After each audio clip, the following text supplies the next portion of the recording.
নমস্কার, আমার নাম দীপক বিশ্বাস। বিশ্বাস স্টাডি সেন্টারে সকলকে স্বাগত জানাই। আজ আমি বাস্তব সংখ্যা বা রিয়েল নাম্বার এই বিষয়টা নিয়ে আলোচনা করব। এটা সমস্ত রকমের কম্পিটিটিভ পরীক্ষার জন্য এই চ্যাপ্টারটা গুরুত্বপূর্ণ। এমনকি ক্লাস 5, 6, 7, 8, 9, 10 এই ক্লাসগুলোর জন্য গুরুত্বপূর্ণ। আমরা যে সংখ্যাগুলো লিখি সেগুলোর মধ্যে কোনগুলো কী ধরনের সংখ্যা এগুলো জানা আমাদের খুবই প্রয়োজনীয়। আমি আজ বাস্তব সংখ্যা সম্পূর্ণ চ্যাপ্টারটি নিয়ে আলোচনা করব। কত রকমের সংখ্যা বা নাম্বার আছে সেগুলো জানবো। ঠিক আছে, সম্পূর্ণ ধারণা, বাস্তব সংখ্যার সম্পূর্ণ ধারণা এই ক্লাসে আমি তোমাদেরকে দেব। তোমরা ক্লাসটি দেখতে থাকো, চ্যানেলটিকে সাবস্ক্রাইব এবং শেয়ার করে দেবে এবং ভিডিওটি কেমন লাগছে সেগুলি তোমরা কমেন্টে জানাবে। তোমাদের বন্ধুদের মধ্যে বেশি বেশি করে চ্যানেলটিকে শেয়ার করো এবং ক্লাসগুলি দেখতে থাকো এবং তোমাদের গুরুত্বপূর্ণ বক্তব্য তোমরা কমেন্টে জানাও। চলো তাহলে ক্লাসটি শুরু করা যাক।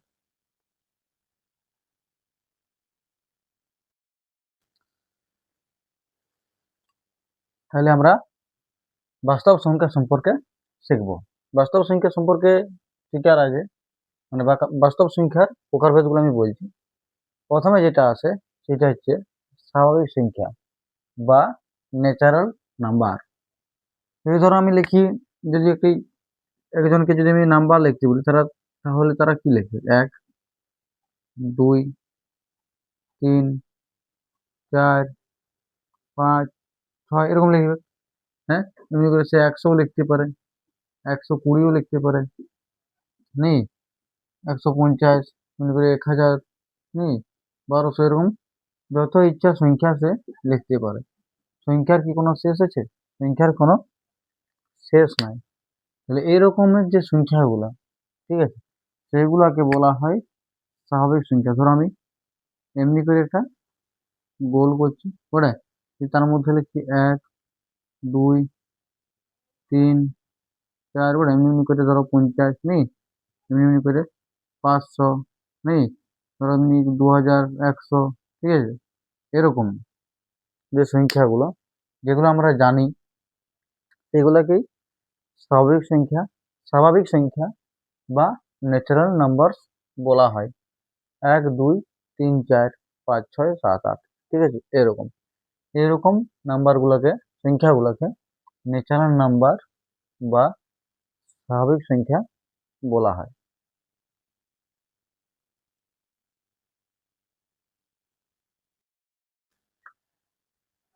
স্বাভাবিক সংখ্যার পরে যেটা আছে সেটা হচ্ছে হোল নাম্বার বা অখণ্ড সংখ্যা। ইংরেজি বাংলা দুটো নামই মনে রাখতে হবে, তার জন্য আমি দুটো নামই এখানে লেখাচ্ছি, অখণ্ড সংখ্যা বা হোল নাম্বার। ঠিক আছে, এইখানে অখণ্ড সংখ্যা বা হোল নাম্বার কোনগুলো? অখণ্ড সংখ্যা বা হোল নাম্বার হচ্ছে 0, তারপর 1, তারপর 2, তারপর 3, তারপর 4, এমনি ভাবে তুমি যত দূর লিখতে পারবে। এগুলো সব হচ্ছে আমাদের অখণ্ড সংখ্যা বা হোল নাম্বার। তাহলে আমার কি দাঁড়ালো? যতক্ষণ আমরা গোলটার মধ্যে লিখেছিলাম যে 1, 2, 3, 4, এমনি এমনি ডট ডট, এগুলো সব হচ্ছে আমাদের স্বাভাবিক সংখ্যা। কিন্তু এই স্বাভাবিক সংখ্যাগুলোর সাথে যদি আমি শূন্যটাকে যুক্ত করে দিই, শূন্যটা সমেত যদি লিখি, তখন এগুলোকে বলা হয়, এই সবাইকে একসাথে বলা হয় অখণ্ড সংখ্যা বা হোল নাম্বার। অখণ্ড সংখ্যা বা হোল নাম্বার। তার মানে কি দাঁড়ালো? তার মানে তোমরা এখান থেকে যে বলতে পারো যে শূন্য শূন্য স্বাভাবিক সংখ্যা নয়। শূন্য স্বাভাবিক সংখ্যা নয়। শূন্য একটি কি সংখ্যা? শূন্য একটি অখণ্ড সংখ্যা বা হোল নাম্বার। অখণ্ড সংখ্যা। ঠিক আছে, তাহলে বাস্তব সংখ্যার আমরা দুটো ভাগ পাইলাম, একটা হচ্ছে স্বাভাবিক সংখ্যা বা ন্যাচারাল নাম্বার, আর একটা হচ্ছে অখণ্ড সংখ্যা বা হোল নাম্বার। এগুলো সবই কিন্তু বাস্তব সংখ্যা। ঠিক আছে, আমি একসাথে বাস্তব সংখ্যার প্রকারভেদগুলো লিখে দেবো। আগে তোমরা এগুলো দেখো, এক একটা বুঝো, আমি একসাথে লিখে দেবো, তখন আরো তোমরা ভালোভাবে বুঝতে পারবে। এখন যদি একসাথে লেখা হয় তোমাদেরই সমস্যা হবে, এক একটা জিনিসকে আগে ভালো করে বুঝো। বাস্তব সংখ্যা সবাই, যা কিছু আছে সব বাস্তব সংখ্যা, এইটা আগে খেয়াল রাখবে। বাস্তব সংখ্যা বৃহৎ, সবাই হচ্ছে বাস্তব সংখ্যা।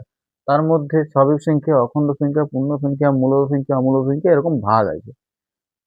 কিন্তু বাস্তব সংখ্যা সবাই। তাহলে আসল জিনিস বাস্তব সংখ্যা, সবকিছু যার কিছু আমরা লিখবো সবই হচ্ছে বাস্তব সংখ্যা। যদি আমরা 1 2 3 4 5 6 লিখি, তখন সেগুলোকে একটা বিশেষ নাম আমরা স্বাভাবিক সংখ্যা দিতে পারি। স্বাভাবিক সংখ্যার সাথে যদি শূন্যটা দিয়ে দিই, তাহলে সেগুলোকে আমরা তখন আরেকটা বিশেষ নাম অখণ্ড সংখ্যা বা ওড নাম্বার বলতে পারি। ঠিক আছে, এতটা পর্যন্ত বোঝা গেল কিনা বলবে।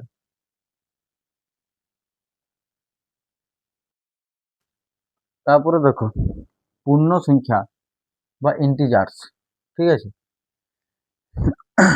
আমরা দুটো জিনিস শিখলাম, একটা হচ্ছে স্বাভাবিক সংখ্যা আর একটা হচ্ছে অখণ্ড সংখ্যা। এরপর যেটা শিখবো সেটা হচ্ছে পূর্ণ সংখ্যা। একটু খেয়াল রাখবে, এমনি একটা সংখ্যা রাখা গেলাম, এটা কি বলবো আমরা, সংখ্যা রাখা। এই যে দুটো তীর চিহ্ন দিলাম, এর মানে এদিকে হচ্ছে যত দূর ইচ্ছা যেতে পারে, এদিকেও যত দূর ইচ্ছা যেতে পারে। মাঝ বরাবর শূন্যটা রাখলাম, শূন্যের পরে কি হয় সবাই জানে, 1, তারপরে কি হয় 2, তারপরে কি হয় 3, তারপরে কি হয় 4। এই যে তীর চিহ্নটা দিচ্ছি, এটার মানে ওইটা যত দূর ইচ্ছা যেতে পারে। তার এদিকে আমি যত যাব তত সংখ্যাটা বাড়ে না কমে, তত সংখ্যাটা কি হয়, সংখ্যা বাড়ে নেই, বা মান কি হয়, মানটা আমাদের বাড়ে। ঠিক আছে, তত মানটা কি হয়, বাড়ে। তার জন্য এগুলোর আগে আমরা এমনি দিয়ে লিখতে পারি প্লাস চিহ্ন দিয়ে। ঠিক আছে, তাই যত এদিকে যাব, ঠিক আছে, তত মানটা বাড়ে। ঠিক আছে, তাহলে এই যে 1 2 3 4 ডট ডট ডট ডট, এইগুলোকে বলা হয় ধনাত্মক। ধনাত্মক পূর্ণ সংখ্যা, এগুলো কি বলা হয়, ধনাত্মক পূর্ণ সংখ্যা। ঠিক আছে, এগুলোকে বলা হয় কি, ধনাত্মক পূর্ণ সংখ্যা। আর যদি আমরা শূন্যের থেকে সামনে পেছন দিকে বা দিকে যাই, তাহলে এদিকে কি হয়, যত এইদিকে যাব তত আমাদের মানটা কমে যায়।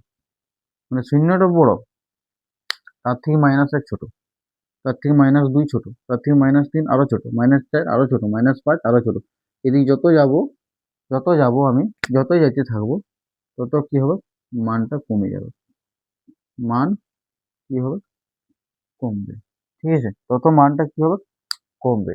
তাহলে এই যে -1 -2 -3 -4, এইগুলোকে কি বলা হয়, এগুলোকে বলা হয় ঋণাত্মক। খেয়াল রাখবে, ঋণাত্মক, ঋণাত্মক পূর্ণ সংখ্যা, এগুলো কি বলা হয়, ঋণাত্মক পূর্ণ সংখ্যা। 1 2 3 4 5 এগুলো হচ্ছে ধনাত্মক পূর্ণ সংখ্যা। -1 -2 -3 -5 এগুলো সব হচ্ছে ঋণাত্মক পূর্ণ সংখ্যা। ঠিক আছে, এগুলো হচ্ছে ধনাত্মক পূর্ণ সংখ্যা, আর আগেরগুলো ছিল ঋণাত্মক পূর্ণ সংখ্যা আর ধনাত্মক পূর্ণ সংখ্যা।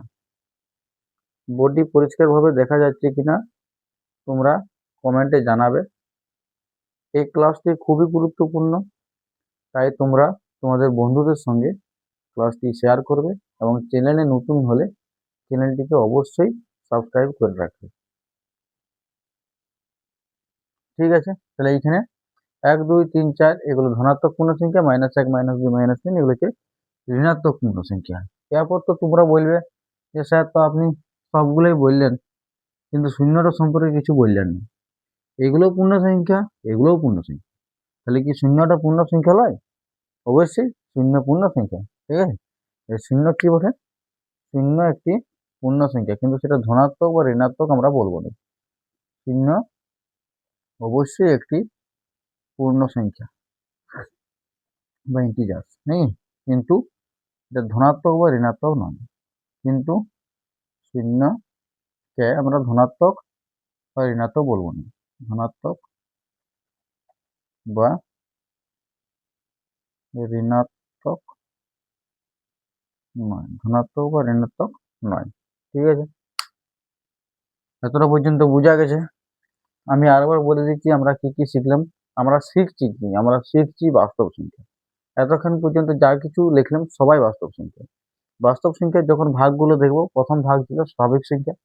এক এই যে শুধু এগুলো 1 2 3 4 এগুলো হচ্ছে সব, এই যদি 1 2 3 4 এগুলো বলি তাহলে এগুলো হচ্ছে সব আমাদের স্বাভাবিক সংখ্যা। স্বাভাবিক সংখ্যা শুধু যদি শূন্যটা নিলি তাহলে সেগুলোকে আমরা বললাম অখণ্ড সংখ্যা, মানে এই ধারটা পুরোটা অখণ্ড সংখ্যা। আর শূন্য থেকে ছোট আর শূন্য থেকে বড় সবাইকে যখন একসাথে নেবো, শূন্য থেকে বড় সংখ্যা, শূন্য থেকে ছোট সংখ্যা, শূন্য থেকে বড় সংখ্যা কোনগুলো, +1 +2 +3, আর শূন্য থেকে ছোট সংখ্যা কত, -1 -2 -3। এই সবগুলোকে একসাথে বলা হয় পূর্ণ সংখ্যা। শূন্য থেকে যেগুলো বড় সেগুলোকে বলা হয় ধনাত্মক পূর্ণ সংখ্যা, শূন্য থেকে যেগুলো ছোট সেগুলোকে বলা হয় ঋণাত্মক পূর্ণ সংখ্যা। শূন্য একটা পূর্ণ সংখ্যা, কিন্তু শূন্যটা হচ্ছে আমাদের ধনাত্মক বা ঋণাত্মক নয়। তাহলে আমি আরেকবার সামারাইজ করে দিচ্ছি। প্রথমে আমরা একটা গোল এঁকেছিলাম, গোলটার মধ্যে আমাদের কি ছিল, 1 2 3 4 5 এরকম ডট ডট ডট। তারপর একটা ত্রিভুজের মতন এঁকেছিলাম, নেই এইখানে কি করেছিলাম, ইয়াদের সঙ্গে শূন্যটা লিখছিলাম যে অখণ্ড সংখ্যা পাইছি। আর ইয়াদের সঙ্গে আমি ইয়ার পরে একটা আঁকছি আয়তক্ষেত্র বলতে পারো। এইখানে ইয়াদের সঙ্গে মাইনাসগুলোকেও যদি আমি লিলি, নেই মাইনাস দিয়ে সংখ্যাগুলোকেও যদি আমি লিলি, নেই তাহলে সবাইকে একসাথে কি বলা হবে, মাইনাস দেওয়াগুলো, নেই মাইনাসের সংখ্যাগুলো মানে ঋণাত্মক পূর্ণ সংখ্যাগুলোকেও যদি নিয়ে নিই সরি, তখন সবাইকে একসাথে বলা হবে আমাদের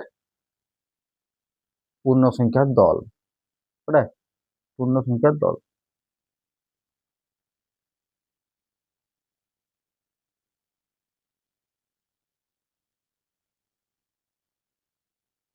বোর্ডটি দেখা যাচ্ছে কিনা কমেন্টে জানাবে।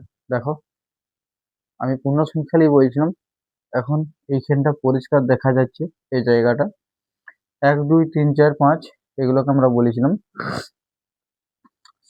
স্বাভাবিক সংখ্যা। তার সঙ্গে যদি শূন্যটা নিলি তাহলে অখণ্ড সংখ্যার দল, আর তার সঙ্গে যদি শূন্য থেকে ছোট সংখ্যাগুলো নিলি তাহলে সবাইকে একসাথে বলা হবে পূর্ণ সংখ্যার দল। শূন্য ধনাত্মক বা ঋণাত্মক নয়, 1 2 3 4 হচ্ছে ধনাত্মক পূর্ণ সংখ্যা, -1 -2 -3 এগুলো হচ্ছে ঋণাত্মক পূর্ণ সংখ্যা।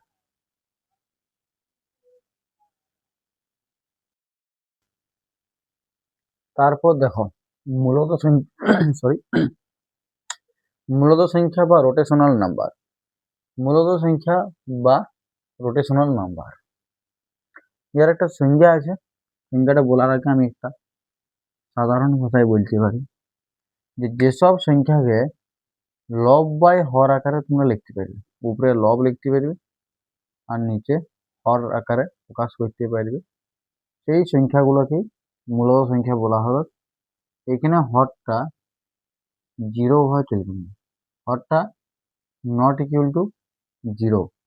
আর লব আর হরকে কি হইতে হবে, লব আর হরকে পূর্ণ সংখ্যা হইতে হবে, নেই কি হইতে হবে, পূর্ণ সংখ্যা, কিন্তু হরটা 0 হওয়া চলবে না।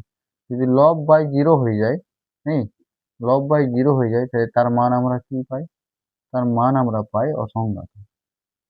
তার মান যেটা আমরা পাই সেটা হচ্ছে অসংজ্ঞাত। তাই হরটা কোনোমতেই 0 হওয়া চলবে না। উপরটা 0 হতে পারে, 0 বাই হর এইটা হইতে পারে। 0 বাই হর যদি থাকে তো সেটাকে আমরা মূলত সংখ্যা বা রোটেশনাল নাম্বার বলতে পারবো, ঠিক আছে। কিন্তু যদি আর সংখ্যা বলতে চাই তাহলে আমরা বইয়ের ভাষায় যদি লিখতে চাই তাহলে কি বলবো, ওইটা মনে রাখবে তাহলেই হবে। যে সংখ্যাটা আমি লিখছি, যেসব সংখ্যা পি বাই কিউ আকারে প্রকাশ করা যায়, তার মানে পি বাই কিউ মানে কি, সে লব বাই হরই তো হয়ে যায়নি প্রকাশ, সরি পি বাই কিউ আকারে প্রকাশ করা যায়, পি বাই কিউ আকারে প্রকাশ করা যায়। পি বাই কিউ আকারে প্রকাশ করা যায় মানে সেটা তো লব বাই হর আকারে প্রকাশই হইল, নেই যেখানে পি ও কিউ পূর্ণ সংখ্যা, নেই পি আর কিউ হচ্ছে ইন্টিজার পূর্ণ সংখ্যা, কিন্তু কিউ নট ইকুয়াল টু 0। আমি কি বলেছিলাম যে হরটা 0 হওয়া চলবে না, নেই হরটা 0 হওয়া চলবে না, তাদের রোটেশনাল নাম্বার বা মূলত সংখ্যা বলে। নেই, তোমরা প্রথমেই আগে জিজ্ঞেস করবে তাহলে স্যার শূন্য কি পূর্ণ সংখ্যা, সরি শূন্য কি মূলদ সংখ্যা। তো আগে একটু বলে রাখি, যে কোনো পূর্ণ সংখ্যাই মূলদ সংখ্যা, যে কোনো পূর্ণ সংখ্যা, যে কোনো পূর্ণ সংখ্যাই মূলদ সংখ্যা, যে কোনো পূর্ণ সংখ্যাই হচ্ছে মূলদ সংখ্যা, যে কোনো পূর্ণ সংখ্যাই হচ্ছে আমার মূলদ সংখ্যা। যদি বলো শূন্য, শূন্য কি মূলদ সংখ্যা? হ্যাঁ অবশ্যই শূন্য, শূন্য সমান আমরা কি লিখতে পারি? শূন্য বাই এক, সবাইকার নিচেই আছে এক। দুই সমান কি লিখতে পারি? 2/1। নেই, মানে এইটাতে পি মানে শূন্য, কিউ মানে তো এক, এইটাতে পি মানে 2, কিউ মানে এক, কিউটা শুধু শূন্য হওয়া চলবে না, বাকি যে কোনো পূর্ণ সংখ্যা হইতে পারে। আমি তো বলেছিলাম শূন্য বাই হর হইতে পারে। নেই, তাহলে এটা শূন্য বাই হর, হরটাকে তুমি এক ভাবে এলো, শূন্য একটি মূলদ সংখ্যা। নেই, শূন্য অবশ্যই একটি মূলদ সংখ্যা।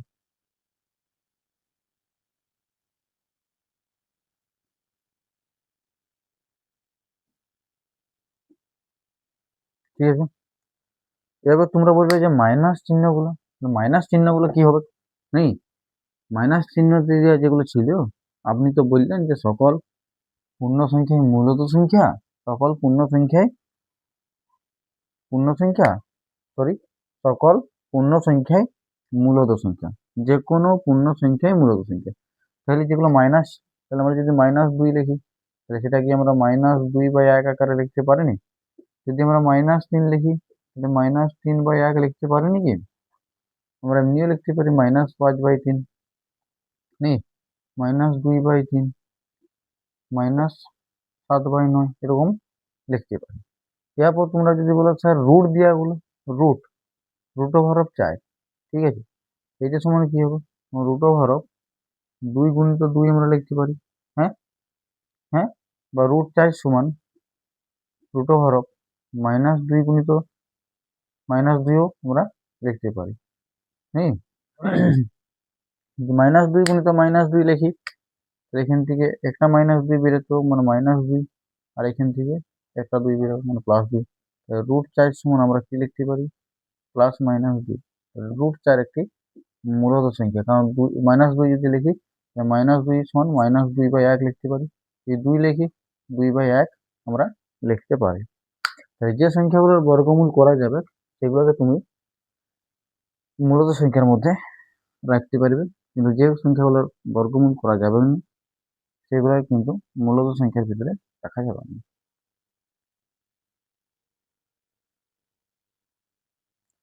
তাহলে যদি ছকটা করবো আমরা এরপর,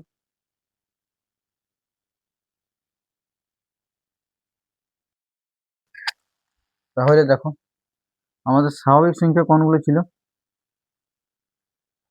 স্বাভাবিক সংখ্যা ছিল 1, 2, 3, 4 ডট ডট, নেই। অখণ্ড সংখ্যা কোনগুলো ছিল? যাদের সঙ্গে শূন্যটা দিয়ে দিলে অখণ্ড সংখ্যা। মূলদ সংখ্যা কোনগুলো ছিল, সরি পূর্ণ সংখ্যা কোনগুলো ছিল?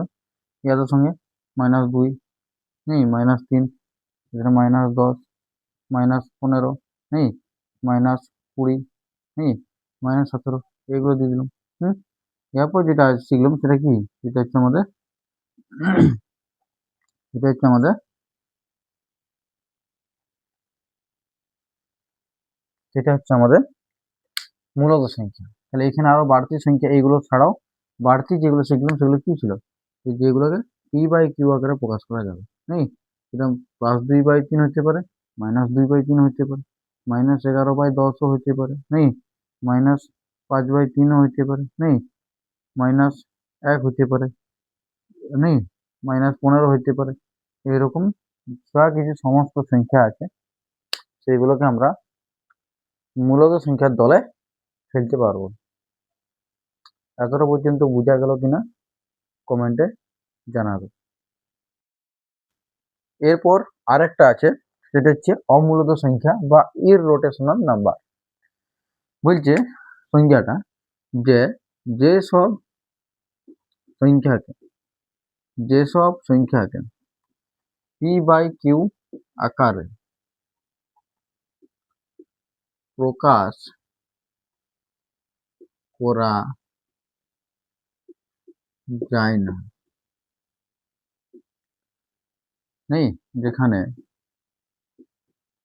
p/q পূর্ণ সংখ্যা এবং q not equal to 0 নেই, তাদের অমূলদ সংখ্যা বলে। তাদের অমূলদ সংখ্যা বলে। ঠিক আছে, মানে লব বাই হর আকারে প্রকাশ করা যায় না, p/q আকারে প্রকাশ করা যায়নি, লব বাই হর আকারে প্রকাশ করা যায়নি, তাদের অমূলদ সংখ্যা বলে। কেমন ধরনের সংখ্যাগুলো অমূলদ সংখ্যা হবে তোমরা ভাবিয়ে বলতে পারবে? সেই সব সংখ্যাগুলি অমূলদ সংখ্যা হবে যেগুলো দশমিকের পরে, যদি ধরো আমি এমনি লিখি যে 1.2505210398 এমনি ভাবে চলতেই থাকবে, এরকম ভাবে চলতেই থাকবে নাকি? যদি আমি এটা ভগ্নাংশ আকারে লিখতে চাই তাহলে আমার কিভাবে লিখতে হবে যে 1 তারপরে 2 5 0 0 5 2 1 0 3 9 8, এটা তো চলতেই থাকবে। আর তার নিচে একের পিঠে যজন মানে যত ঘর আছে আগে দশমিক আছে ওটা শূন্য তো আমাকে দিতেই হবে। এখানে আমরা শূন্য দিতে পারবো?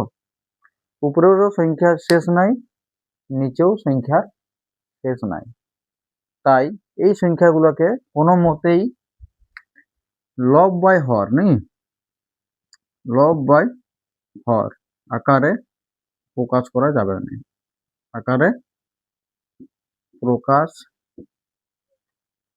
করা যাবে না, নেই লব বাই হর আকারে প্রকাশ করা যাবে না। যেসব সংখ্যাগুলো দশমিক বিস্তার এরকম হবে, ঠিক আছে, সেই সংখ্যাগুলোই হবে আমার অমূলদ সংখ্যা। আর কতগুলো অমূলদ সংখ্যা আমরা লিখছি, যেসব সংখ্যাগুলোর বর্গমূল করা যাবে না, যেমন √4 বর্গমূল করা যায়, কিন্তু √2 এর বর্গমূল করা যাবে না, ইয়ার দশমিক বিস্তার অসীম হবে, নেই √3 ইয়ারও বর্গমূল করা যাবে না।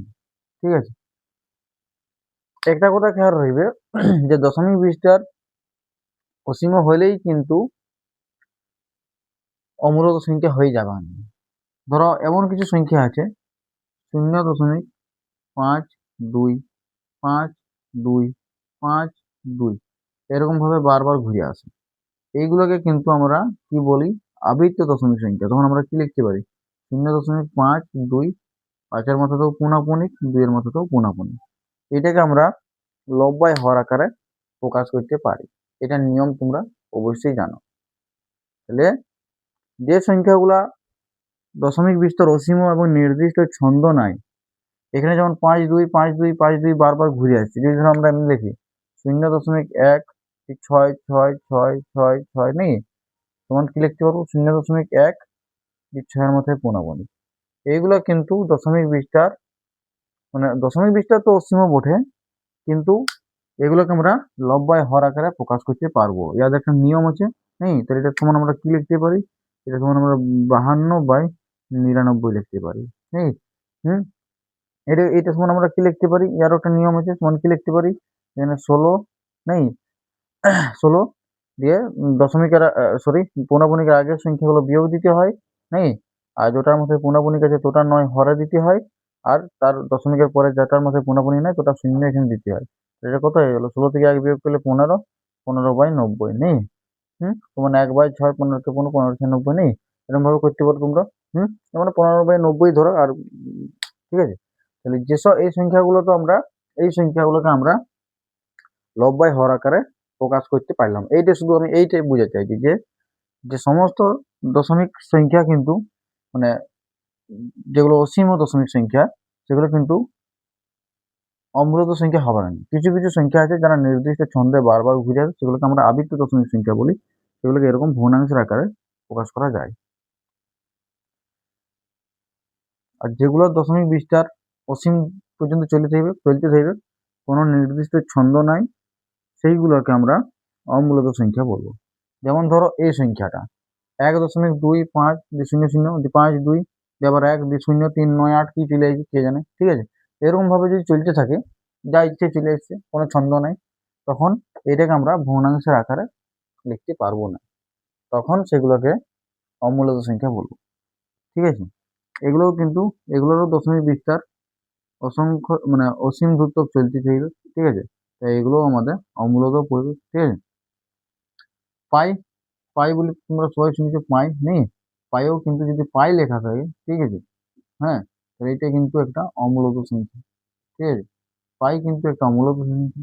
কিন্তু তুমি যদি 22/7 লেখো, 22/7 যদি লেখো, তাহলে কিন্তু এটা একটা মূলত সংখ্যা হবে, ঠিক আছে। তখন কিন্তু এটা মূলত সংখ্যা হবে, কারণ এটা লব্বাই হর আকারে লেখা গেছে। যেসব সংখ্যার দশমিক বিস্তার অসীম পর্যন্ত চলতে থাকবে, কোনো মতেই লব্বাই হর আকারে প্রকাশ করা যাবে না, সেগুলোকে অমূলত সংখ্যা বলা হবে। আর তোমরা বলতে পারো যে সংখ্যাগুলোর বর্গমূল করা যাবে না, √2 √3 √11 নেই, এই রকমের সংখ্যাগুলো কিন্তু অমূলত সংখ্যার দলেই পড়বে।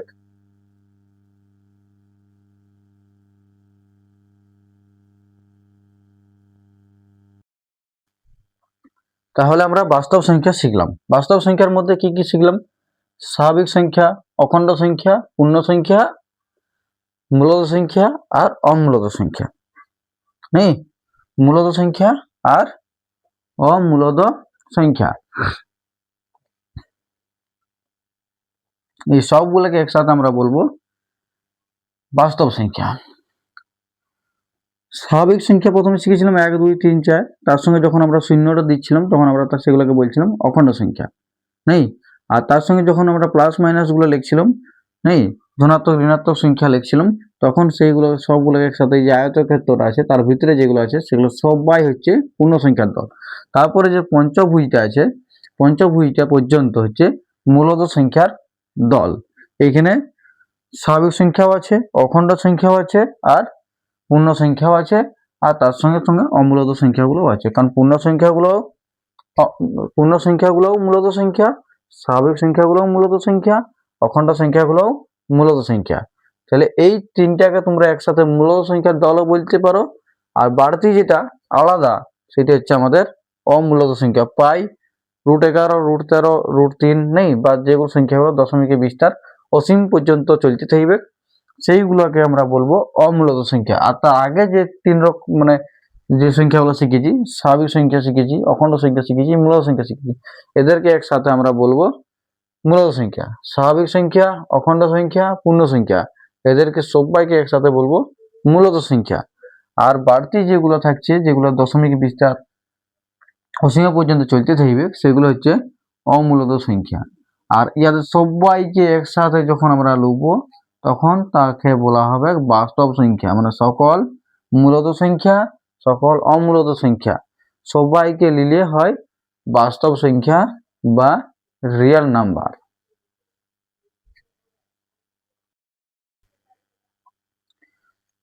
আমি আশা করছি ক্লাসটি তোমরা বুঝতে পেরেছো। ক্লাসটি কেমন হয়েছে তা তোমরা কমেন্টে জানাবে। তোমার বন্ধুদের মধ্যে ক্লাসটি বেশি বেশি করে শেয়ার করবে। প্রতিদিন নিয়মিত এই ইউটিউব চ্যানেলে তোমরা ক্লাস পাবে। ভৌতবিজ্ঞানের ক্লাসও হবে আর অঙ্কর ক্লাসও হবে। প্রাইমারি 10-এর প্রশ্নবিচিত্রা এখানে সলভ করে দেখানো হবে। তাই তোমরা চ্যানেলটিকে বেশি বেশি করে শেয়ার এবং সাবস্ক্রাইব করে রাখো, এবং ক্লাসটি কেমন হয়েছে তা তোমরা কমেন্টে জানাও।